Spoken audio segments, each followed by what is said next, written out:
threaded in very early into your story, the birth control thing. And I don't know whether you saw recently the Washington Post article that was titled, "Women Are Getting Off Birth Control Amid Misinformation Explosion." So they're essentially gaslighting these women that are coming off birth control and trying to reclaim their health. What's your take on birth control? Do you think birth control is harming women? Oh, goodness. I haven't been asked this one. I may get some controversy here. I do. I do. I'm not a fan. I'm not a fan of it. It is a synthetic estrogen. And so I think personally that when we take birth control, we are again kind of putting a band-aid on the deeper issue. Mm-hmm. Why are we taking, you know? And if it's purely just to abstain from having children, there are definitely other ways that that can be done, and Right. that our bodies are meant to, you know, be able to address that without having to take a negative blow. Why should a woman be just deluging her body with synthetic hormones just to prevent not getting pregnant? That doesn't seem like the natural way. I mean, I always go back to, what was God thinking, and how did, have we diverged from that? Are we trying to take matters into our own hands Mm-hmm. here?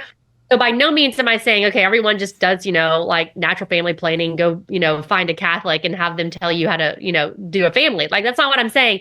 But I also think that so many times people are on birth control because they're actually trying to cover an issue, like me. I Mm-hmm. mean, that was me for 4 years. I took birth control and I was not trying to avoid having kids. I was not sexually active. I was literally doing it to force a period. Well, Mm-hmm. why was I not getting my period?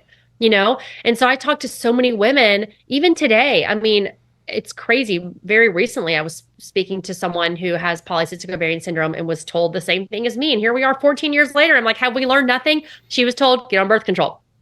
And so I said to her very respectfully, I'm like, look, I mean, she hadn't even filled the prescription, and she and I got on the phone together. And I said, look, this is your body, but I just highly recommend that you do some research. And we have to understand that these doctors don't have the time, the capacity. They're Mm-hmm. not taught this in medical school. We can't blame them. This is what they're taught to do when there is an issue like amenorrhea or bad cramps or whatever it is, to just hand out birth control. But I think that, we also have to remember that just because we stop birth control and we're now ready to start a family, let's say we get pregnant that following month or even a couple months later, we have not done any of the work to try to then kind of recalibrate Right. our bodies and to open up those endocrine pathways to get rid of all those synthetic estrogens. So I just would pose the question, like, how is that affecting our babies, and how does Yeah. that affect their ability to deal with their own hormones? And I just think that there is definitely a negative domino effect for how quickly we are just handing out Mm-hmm. synthetic estrogen to even young children. I have to tell this one story. I have a customer who has or had, she has twin girls, but a couple of years ago, she called me, and one of her 6-year-old daughters was having pubic hair, like, so early puberty symptoms. And of course, she goes to the top, fertility doctor here in Houston, and they do a panel and they say, okay, yeah, there's some, something off with her hormones, but there's really nothing you can do about it. This is actually becoming really common. So just because it's common doesn't mean it's normal. Mm-hmm. And just go back home, monitor it. Well, what am I supposed to monitor, right? What am I supposed to do with this information?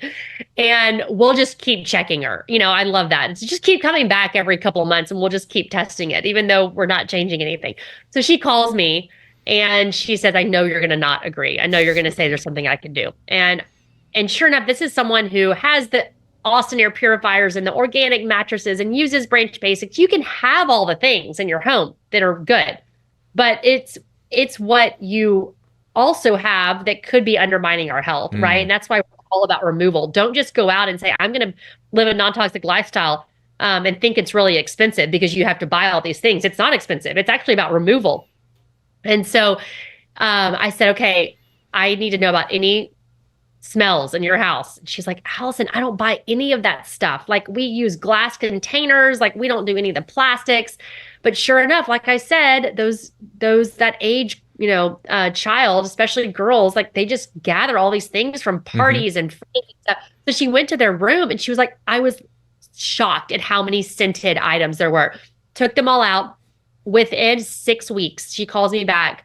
The pubic hair had not only stopped growing, it had fallen out. Whoa. And her panel was normal. Hormone panel was just like her twin sister. So I will say that is an example. A lot of people come to us and they say, oh, but everyone else does it, or Hmm. this person wasn't affected in this way. We are all different. The way that our constitution, our metabolism, our detoxification organs, whether or not we have the genetic mutation MTHFR, Hmm. can keep us from being able to detoxify chemicals the same way. Whether we had received a vaccination when we were little, when we were really sick, and maybe our twin didn't receive that same vaccine, Hmm. just never know. And so our bodies are very different. We cannot compare ourselves to the next person and say, well, they've been doing this forever and didn't affect them. Yeah. So Yeah. that's just an example of how much our bodies are affected, but then how quickly they actually can heal, especially with, yeah, the hormone issues. And I would say that the birth control is a big one. I mean, considering that was the first time you'd been asked about birth control, I think you crushed it. And it very much aligns with other experts that we've had on the show, people that really dive deep into this. And so I guess we are collectively banging the drum of this dangerous misinformation of women re-empowering themselves to get off this. Because like you said, it's synthetic and it's usually the band-aid on the bullet wound. It was the same story for my wife. It's the same story for hundreds of people listening to this show. And if that's dangerous misinformation and it's making people healthier, well, paint me that because I'm okay Yeah. with that. Sorry, Yeah. sorry, not sorry. Sorry. And what else is it covering that could then show up later as an endocrine cancer, Right. a breast, or you know, uh, it's that Yes. too. I mean, 1 in 3 women will get cancer in their lifetime, and a lot of times it's an endocrine related cancer. Hmm. And so we don't realize. I mean, back in the day, they gave what DDS was Hmm. a supplement that was given to women, and it actually has been shown to affect the second generation. So they call DDS daughters actually for the granddaughters of the people who took this. And so Wow. I'd be part of this experiment. We don't want to be one of those people.